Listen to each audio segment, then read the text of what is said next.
Exercise 12.3 chapter area related to circle question number 8 तक हम complete कर चुके हैं 12.3 एक्सरसाइज में। ये क्वेश्चन नंबर 9 है। इन फिगर AB और CD, ये AB और CD ये दो डायमीटर हैं, टू डायमीटर्स।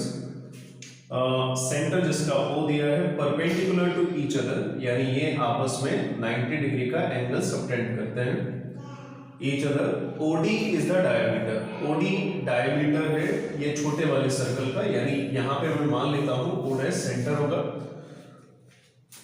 OA 7 दिया है तो सेंटर से सर्कमफेरेंस का डिस्टेंस ऑल अराउंड सेम होगा, मतलब ये 7 सेंटीमीटर हो गया, ये भी 7 सेंटीमीटर हो गया। Find the area of the shaded region. Shaded region इसमें तीन पोर्शन है, एक ये, दूसरा ये, थर्ड। ठीक, मुझे ये बताओ कि ये एक सेमी सर्कल है ना, ये एक सेमी सर्कल है बिकॉज ये डायमीटर है और डायमीटर है, सेमी सर्कल है तो ये 90 डिग्री एंगल बनेगा। ठीक है, वो सब ठीक है। चाहे तो हम 1/2 बेस इनटू हाइट लगा सकते हैं, लेकिन उससे हमें सिंपल कुछ चीजें और दिखाई दे रही है। उसके लिए हमें BC और CO को निकालना पड़ेगा, यानी बेस और परपेंडिकुलर को निकालना पड़ेगा। बेस और परपेंडिकुलर क्या होते हैं? किसी भी राइट एंगल ट्राइंगल में जो 90 डिग्री के थ्रू इंक्लूड होते हैं, मतलब वो साइडें जो 90 डिग्री का एंगल बनाती हैं या उनके थ्रू सबटेंड होता है, उसको बेस और परपेंडिकुलर बोला जाता है। ठीक है, तो इसमें BC और AC क्या है? बेस और परपेंडिकुलर है। तो 1/2 बेस इंटू हाइट निकालने, मतलब 1/2 बेस इंटू हाइट से एरिया निकालने के लिए हमें BC और CA को निकालना पड़ेगा। अब कॉन्सेप्ट क्या है इसका? ये सेमी सर्कल है, हम सेमी सर्कल का एरिया निकालेंगे, उसमें से ट्राइंगल के एरिया को माइनस कर देंगे, इन दोनों शेडेड रीजन का एरिया आ जाएगा। उसके बाद ये सर्कल का शेडेड पोर्शन का एरिया बचा है, इसका डायमीटर दिया है 7, रेडियस हो गया 7/2। ठीक है, रेडियस पता चल गई, इसका भी एरिया निकाल देंगे। इन दोनों पोर्शन का जो एरिया निकाला है उसको इसके साथ ऐड कर देंगे। ठीक, तो देखो total area of shaded region, total area of shaded region is equal to area of semi circle. Semi circle के एरिया में से हम माइनस करेंगे किसको? एरिया ऑफ ट्राइंगल को, एरिया ऑफ ट्राइंगल, और ट्राइंगल क्या है? ACP है, राइट एंगल ट्राइंगल है। और फिर इससे हमें इस शेडेड पोर्शन का एरिया निकल आएगा इस टोटल से, और प्लस कर देंगे area of smaller circle, area of smaller circle. Smaller circle के एरिया को इसमें ऐड अप कर देंगे। ठीक है, देख लेते हैं पहले। अगर ये 7 है तो ये भी कितना होगा? 7 ही होगा। हाइपोटेन्यूस हमें कितना मिलेगा? 7√2 मिलेगा, है ना। चाहो तो पाइथागोरस थ्योरम लगा के निकाल सकते हो, 7√2 आएगा। ये 7 है, ये भी रेडियस है, ये भी रेडियस है, तो ये 7, ये भी 7, पाइथागोरस थ्योरम लगाओगे ये 7√2 हो जाएगा। ठीक, तो एरिया ऑफ सेमी सर्कल कितना होगा? 1/2 पाई, और सेमी सर्कल का एरिया निकालने के लिए हमें रेडियस पता हो, रेडियस कितना है? 7, तो πr² होता है, 1/2 मैंने लगा दिया, है ना। सेमी सर्कल था इसके लिए। Area of triangle ACP, triangle का एरिया होता है 1/2 बेस इंटू हाइट, तो बेस हो गया 7√2 और हाइट भी क्या होगी? 7√2। ठीक है, plus area of smaller circle, circle smaller circle का एरिया कितना होगा? पाई, डायमीटर 7 है, रेडियस कितना होगा? 7/2 स्क्वायर। ठीक, 1/2 पाई 7²। अभी इसको सॉल्व नहीं करते हैं क्योंकि इधर भी पाई एक साथ ले आएंगे, थोड़ी सॉल्विंग कम हो जाएगी। माइनस 1/2, 7 7 का 49, √2 और √2 मिलके 2 हो गया, 2 से 2 चला गया, और पाई 2 का स्क्वायर 4 होता है, और 7 का स्क्वायर 7² रखा क्योंकि इधर भी हमें 7² दिखाई दे रहा है। ठीक है, 1/2 पाई 7², 1/4 पाई 7², ये आधा है, ये 1/4 है, आधा और 1/4 को ऐड करेंगे 3/4 है, यानी 3/4। पाई 7² माइनस 49 इज इक्वल टू 3/4, पाई का मतलब होता है 22/7, और 7² का मतलब 7 × 7 माइनस 49, 7 से 7 कट हो गया, और ये 11 था और ये 2। इसके बाद हम थोड़ा नीचे सॉल्व करेंगे आगे, तो इधर सॉल्व करते हैं। 3/2 3/2 इंटू 11 7 जा होता है 77। मैंने सब कुछ ले लिया 3/2 11 इंटू 7, ठीक है, माइनस 49 इज इक्वल टू 3 7 जा 21 3 7 जा 21 23/2 और माइनस 49 माइनस किया, सॉरी पहले डिवाइड कर लेते हैं फिर माइनस कर लेंगे। 2 1 जा 2 और 2 1 जा 2, 2 5 जा 10, 1 बचा, 2 5 जा 10 माइनस 49 डेसिमल 0 लगा लिया। 5 में से 0 को माइनस किया 5 आएगा और 15 में से 9 को माइनस किया 6 आएगा और उसके बाद कैरी ले लिया था 10 बचा, 10 में से 4 को माइनस किया 6 आएगा। यूनिट इसका सेंटीमीटर था तो आंसर सेंटीमीटर स्क्वायर हो गया। मुझे लग रहा है ये क्वेश्चन क्लियर हो गया। नेक्स्ट क्वेश्चन देखते हैं, question number 10। Question number 10, the area of equilateral triangle, equilateral बोल दिया है तो इसका मतलब एंगल 60 डिग्री होगा। इस एरिया उसका दिया है इक्विलेटरल ट्राइंगल का, तो यहीं से हम स्टार्ट कर देते हैं और इसकी जो हर वर्टेक्स है इक्विलेटरल ट्राइंगल की वो सर्कल का सेंटर है। और इसके बाद बोला है कि ये जो सर्कल है इनका रेडियस कहां से मिलेगी, अगर ट्राइंगल का जो साइड है उसका अगर हम हाफ कर देते हैं तो हमें रेडियस मिल जाती है with radius equal to the half of the length of the side of triangle. यानी जो ट्राइंगल की साइड होगी उसका हाफ हाफ करेंगे तो हमें रेडियस मिलेगी और उसके बाद पाई और √3 का वैल्यू दिया है। Area of triangle ABC, ABC जो इक्विलेटरल ट्राइंगल है इसका एरिया होता है √3/4 इंटू साइड स्क्वायर और एरिया दिया है 17320.5। ये क्वेश्चन में मेंशन है। √3 का वैल्यू हमें दिया है, जो वैल्यू दिया है उसी का यूज कर लेते हैं 1.73205 अपॉन 4 इंटू साइड कुछ भी लिख लेते हैं, ए बी लिख लिया मैंने, BC लिख सकते हो या CA लिख सकते हो। अब देखो इसमें कितना डिफरेंस है 1 2 3 4 1 2 3 4 4 डिजिट्स के बाद है तो 4 डिजिट के बाद है मतलब 4 0 आ जाएगा, 4 0 आ जाएगा। 4 का गैप है, 0 के बाद डेसिमल इसमें लगा हुआ है, इसमें 1 के बाद और गैप 4 का है। क्रॉस मल्टीप्लाई कर लेते हैं, AB square is equal to 40,000 तो AB इज इक्वल टू √40,000। 40,000 को हम 200 इंटू 200 लिख सकते हैं तो AB हमें मिलेगा यानी साइड का जो लेंथ मिलेगा वो 200 सेंटीमीटर। अगर साइड हमें मिल गई 200 सेंटीमीटर इसका मतलब रेडियस इसकी हाफ होती है, क्वेश्चन में बोला है तो 200/2 यानी रेडियस हो जाएगी 100 सेंटीमीटर। तो हमें ये रेडियस मिल गया। अब एक ये सेक्टर बना हुआ है बिकॉज ये दो रेडियस एक आर्क है, ये दो रेडियस एक आर्क है, ये दो रेडियस और एक आर्क है, ठीक है। ये तीनों ही सेक्टर हैं और जिनका सेंट्रल एंगल 60 डिग्री है। 60 + 60 + 60 क्या होता है 180 डिग्री। अगर इन तीनों हम पोर्शन को ले लें तो एक आधा सर्कल बन जाएगा इसमें 180 डिग्री, क्योंकि 360 से कंप्लीट सर्कल बनता है, 180 से हाफ सर्कल बनेगा। या ऐसा करते हैं कि एक सेक्टर का एरिया निकालते हैं और ऐसी 3 पोर्शन है, एक का निकालेंगे 3 का मल्टीप्लाई, ठीक है, वो ज्यादा ठीक रहेगा। या 1/2 पाई r स्क्वायर कर लो, रेडियस 7 हो जाएगी इसमें, सॉरी रेडियस कितना हो जाएगा 100 हो जाएगा, 7 नहीं, रेडियस कितना होगा 100 जो फाइंड करना है। तो एरिया ऑफ शेडेड रीजन, अच्छा शेडेड रीजन कैसे निकालोगे, सर्कल से ये सेक्टर बन गए। सबसे पहले हम इसमें ट्राइंगल का एरिया निकालेंगे, उसमें से सेक्टर का एरिया माइनस कर देंगे, शेडेड पोर्शन का एरिया आ जाएगा। तो area of triangle -3 into area of sector, किसी एक सेक्टर का एरिया निकालेंगे उसमें से माइनस करेंगे एरिया ऑफ सेक्टर। तो एरिया ऑफ ट्राइंगल पहले से ही क्वेश्चन में दिया हुआ है 17320.5, ठीक है। ये ट्राइंगल का एरिया दिया है 3 इंटू एरिया ऑफ सेक्टर कितना होता है, सेक्टर का formula θ/360 into pi r square.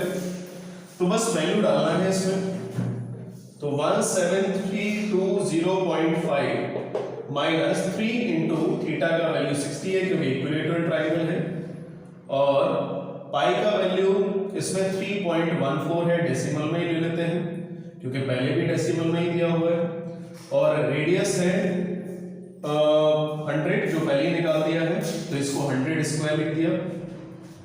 17320.5 और 60 को 360 से डिवाइड किया, 6 टाइम्स होगा, 3 2 जा 6 और 2 से इसको कट कर दिया, कितना आएगा 1.5 हो गया ये, 2 1 जा 2, 2 5 जा 10, 2 7 जा 14 माइनस 2 7 जा 14 कंप्लीट कट हो गया 1.7 और 1 2 3 4 2 0 का स्क्वायर 4 0 होता है, तो 17320.5 माइनस, अब डेसिमल कितना शिफ्ट होगा 4 डिजिट शिफ्ट होगा, 1 पॉइंट इधर लगा हुआ था 5700.0 इतना शिफ्ट हो जाएगा।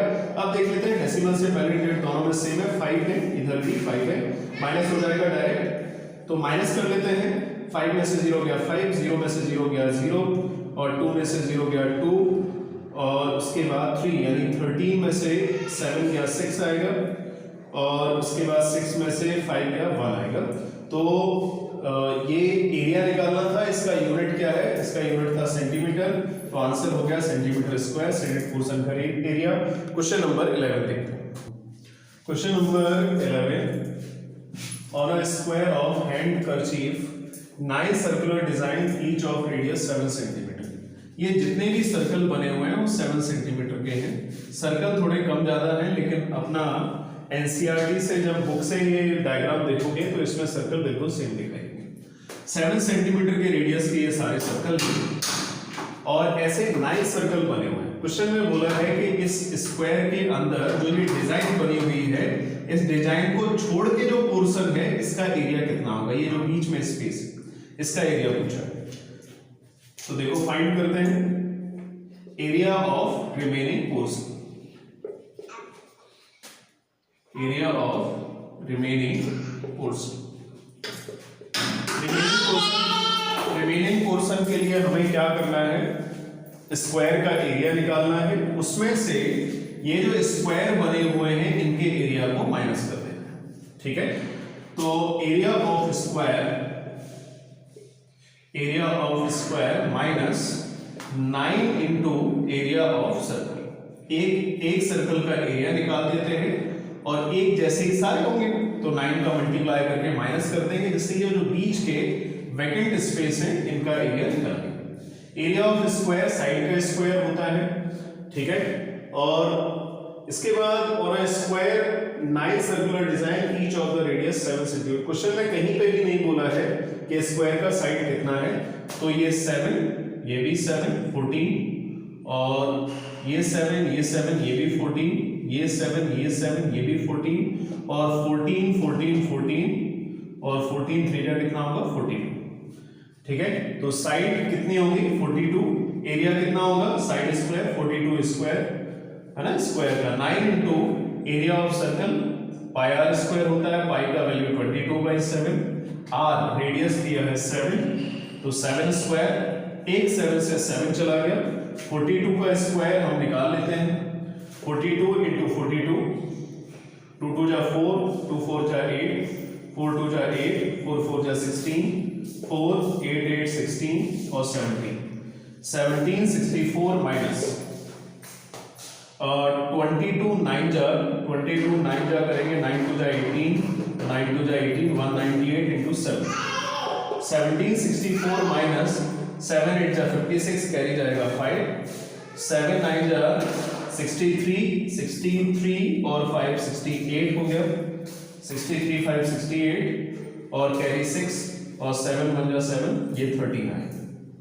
माइनस कर लेते हैं, 14 में से 6 गया 8 और उसके बाद 5 बचा यानी 15 हो गया, 15 में से 8 जाएगा, 15 8 7 हो गया, ये हो गया 16, 16 में से 13 गया है ना, 16 में से 13 जाएगा तो 3 बचेगा और यूनिट क्या है इसकी सेंटीमीटर, तो एरिया आ जाएगा सेंटीमीटर स्क्वायर, ठीक है। मैं एक बार चेक कर लेता हूँ, 7 8 जा 56, 7 9 जा 63 और 5 68, 6 होगा, 7 और 6 13, माइनस करेंगे 14 6 8 आ गया, 5 यानी 15 में से 8 को माइनस करेंगे 7 आएगा और इसके बाद 16 में से 13 को माइनस किया 3 आएगा, बिल्कुल ठीक है। इसके बाद हम लोग चलते हैं question number 12। Question number 12 figure दिया है OACB ये क्वाड्रेंट है, क्वाड्रेंट का मतलब 1/4 पार्ट है, क्वार्टर पार्ट है, मतलब एंगल 90 डिग्री होगा। वैसे सेंटर ओ रेडियस 3.5 है, OB और OA रेडियस है, तो ये दोनों 3.5 है, मतलब 7.2। ये भी कितना है 7.2, 3.5 सेंटीमीटर। OD क्वेश्चन में बोला है 2 सेंटीमीटर है, ये 2 सेंटीमीटर हो गया। क्वाड्रेंट OADO, ये क्वाड्रेंट का एरिया निकाला। उसके बाद सेकंड पार्ट में शेडेड पोर्शन का एरिया निकाला। पहले फर्स्ट पार्ट देखते हैं। फर्स्ट पार्ट काफी सिंपल है इसका। एरिया ऑफ क्वाड्रेंट OACD, ठीक है। क्वाड्रेंट पार्ट का मतलब क्वार्टर पार्ट 1/4। चाहो तो ये सेक्टर का सेट बन गया, θ/360 πr² लगा सकते हो। थीटा के प्लेस पे आएगा 90/360 πr², यानी उससे भी 1/4 πr²। 1/4 पाई का वैल्यू 22/7 और रेडियस था 3.5, यानी 7/2, 7 से 7 कट हो गया और 2 से ये 11 हो गया। 11 7 जा 77 और 4 2 जा 8, ठीक है। इसको कट कर लेते हैं हम लोग। 8 9 जा 72, बचेगा 5, यानी 50 हो गया। और 8 6 जा 48, 48 बचा 2, यानी 20 हो गया। 8 2 जा 16, बचेगा 4, 8 5 जा 40 हो गया। तो ये यूनिट था सेंटीमीटर स्क्वायर, तो ये क्वाड्रेंट का एरिया। सेकेंड पार्ट देखते हैं। सेकेंड पार्ट में बोला है शेडेड रीजन का एरिया। तो शेडेड रीजन के लिए हम क्या करेंगे, क्वाड्रेंट में से ये जो ट्राइंगल बन रहा है इसका एरिया माइनस करेंगे। तो area of quadrant minus area of triangle, area of triangle. Triangle क्या है, DOB, DO। तो क्वाड्रेंट का एरिया हम लोगों ने अभी निकाल लिया 9.625, और ट्राइंगल के एरिया, राइट एंगल ट्राइंगल बन रहा है तो 1/2 बेस था 7/2, और इसकी हाइट थी कितना 2 हाइट था, 2 से 2 कैंसिल हो गया। 9.625 माइनस 7/2 का मतलब 3.5 है, 0 0 लगा लेते हैं और इसके बाद इसको माइनस कर लेते हैं, भाई आंसर हो जाएगा 5 में से 0 गया 5 आएगा, और उसके बाद 2 में से 0 गया 2, और 6 में से 5 गया 1, और इसके बाद 9 में से 3 गया 6। तो 6.125 यूनिट था सेंटीमीटर, तो आंसर होगा सेंटीमीटर स्क्वायर। ठीक है, क्या किया है, क्वाड्रेंट में से ट्राइंगल का एरिया माइनस कर दिया, शेडेड पोर्शन का एरिया आ गया। मुझे लग रहा है ये क्वेश्चन क्लियर हो गया होगा। इस एक्सरसाइज के और इस कंप्लीट चैप्टर के केवल 4 क्वेश्चन रह गए हैं जो हम अगली वीडियो में कवर करेंगे। Okay, thank you.